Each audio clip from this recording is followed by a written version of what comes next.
Hey, welcome to Let's Make Miracles. I'm Alex, and I'm Jen. we're working through the Course in Miracles over the course of an entire year. Yeah. Our first podcast called The Course in Miracles, and I'm currently going to get up and get that book.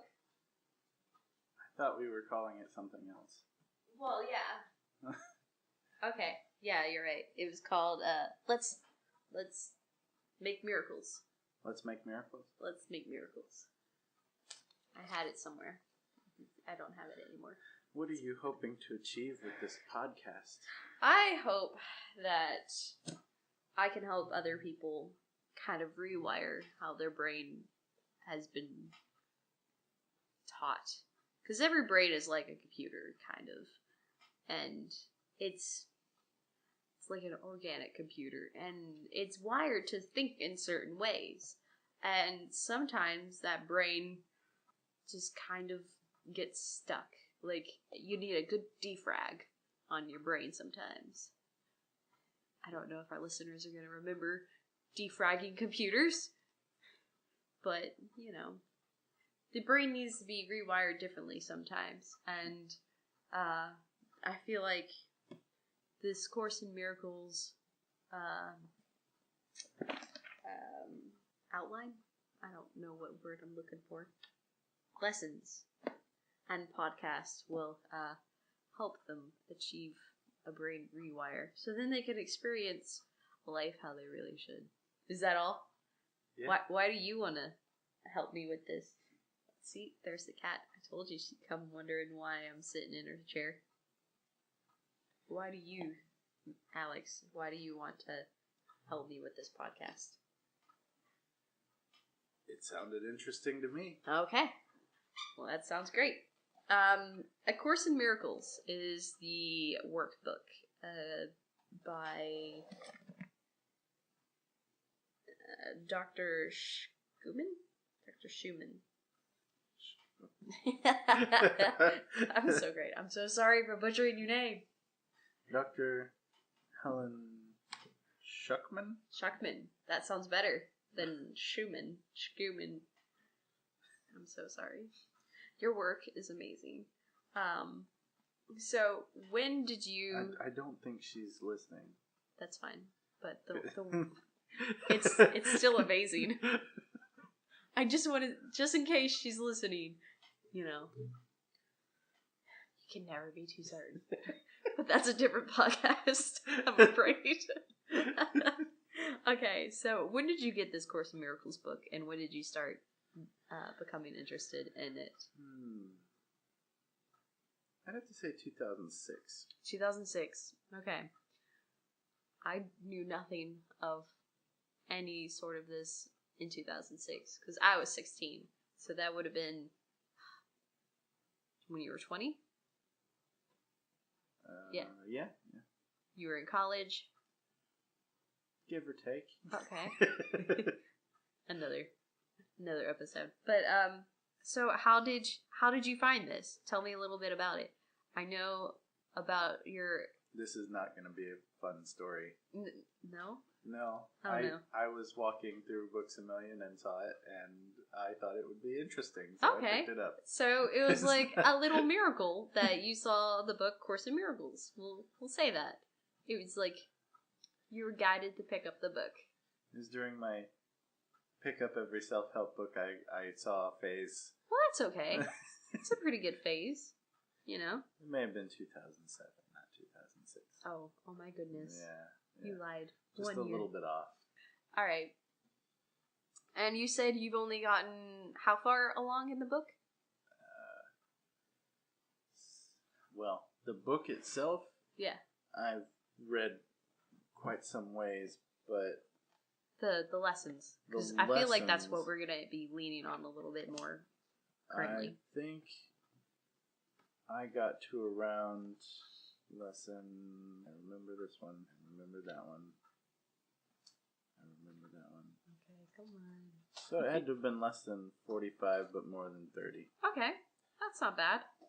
About a good month and a half. Yeah. Okay, cool. And I remember them all still. Well, that's good. they're starting to blur with me. But I feel like that's okay because it's, for me, it feels like it's another way of thinking. Yeah. And I don't need to remember them all. You don't need to remember them. They're meant to guide you. Undo some misconceptions you have. Yeah, I like that. I do like that. So, I personally remember seeing this book in the bookshelf, and I remember attempting to pick it up in 2012, and maybe it was even later, and I was not ready for it. I think we tried. We maybe have gotten like 10 days in for me, and I was like, nope, not happening. And that's okay. It just means that you're not ready at the present time to be able to do that.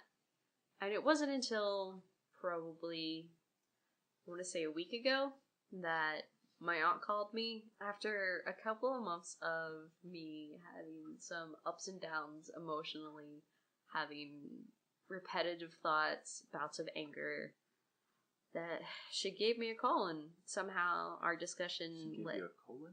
A call. Oh. She gave me a call. She gave me a ring on the telephone. Okay. And somehow our discussion started talking about the Course in Miracles and how she hasn't learned nearly as much from any of the churches or church groups or Bible studies about, a course like she has from the book The Course in Miracles. And a lot of the stuff that is being said in there lines up with how I interpreted some things from the Bible. Well, I mean, it's written by Jesus, so you can't get around that.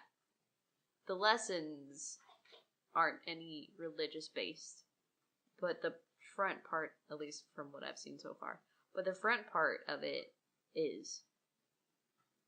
No, they get kind of, I wouldn't say religious, I would say spiritual. Some of the lessons involve things like God is in everything, and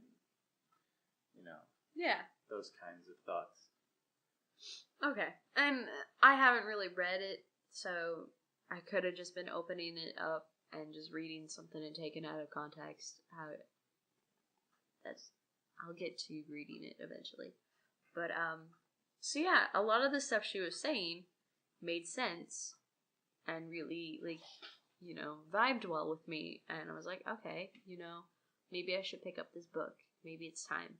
And so I picked it up, and I remember the back being about lessons.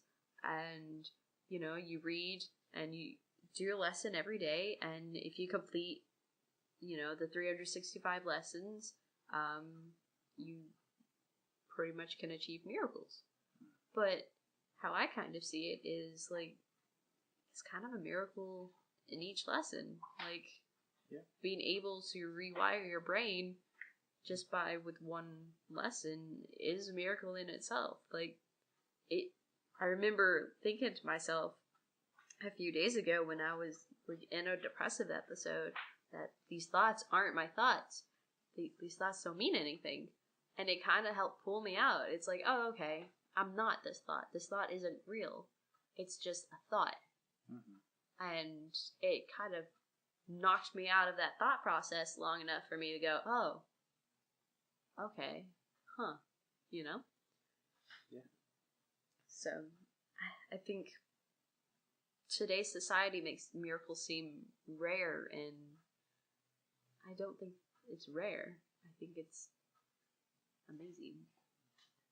Lesson 1 was, nothing I see in this room means anything. And if you want to open up and read lesson 1 a little bit more into detail, we could discuss it. Sure. Lesson 1. Nothing I see in this room, or on this place, from this window, or in this place, on this street, means anything. Now look slowly around you and practice applying this idea very specifically to whatever you see. This table does not mean anything. This chair does not mean anything. This hand does not mean anything. This foot does not mean anything. This pen does not mean anything. Then look further away from your immediate area and apply the idea to a wider range. That door does not mean anything. That body does not mean anything. That lamp does not mean anything. That sign does not mean anything. That shadow does not mean anything. Notice that these statements are not arranged in any order, and make no allowance for differences in the kinds of things to which they are applied. That is the purpose of the exercise. The statement should merely be applied to anything you see. As you practice the idea for the day, use it totally indiscriminately. Do not attempt to apply it to everything you see, for these exercises should not become ritualistic. Only be sure that nothing you see is specifically excluded. One thing is like another as far as the application of the idea is concerned. Each of the first 3 lessons should not be done more than twice a day each, preferably morning and evening, nor should they be attempted for more than a minute or so, unless that entails a sense of hurry. A comfortable sense of leisure is essential. Okay, great. So, how I see this is you want to basically get rid of what things have been conditioned to mean to you. So, you want to be able to re-experience things again and put your own interpretation on it. But first, in order to put your own interpretation on it, you've got to get rid of any interpretation that was there to begin with. I think you might still be missing the point. Okay. Please tell me. I think the point is to get rid of any interpretations and to see the truth. I may be skipping ahead, too, because I've read some of the other lessons. But, yeah, that's true. We can go Matrix with this, and nothing in this room means anything, because it's all just the same. Everything's the same. It's all made of atoms. It's all made of carbon, or, carbon or oxygen, or, all those other elements that is made up of humans and nebulas and stars and planets. It's all the same thing. It's just, it doesn't mean anything. It's only us that have put any meaning to any of this. Like, if a complete stranger came in, none of this would mean anything besides, oh, this isn't my stuff. This is so-and-so stuff. You have anything to say? I think I've said what I need to say. Okay. Alright, thanks for listening. If you have any questions, feel free to contact us on our Facebook group, Let's Meet Miracles, or on our Instagram pages at Zinfully Ever After and Heart Lotus Guru. If you could give us a review in iTunes or Stitcher or wherever you listen to podcasts, that would really help us be more visible to more people. Thanks. It's like describing the lessons. I feel a little ADD. Okay. Is it? Yeah. Why is that? I'm not going to say it again. Why not? Because we're recording? You Yes. don't want anybody to hear. Okay. Thanks for listening.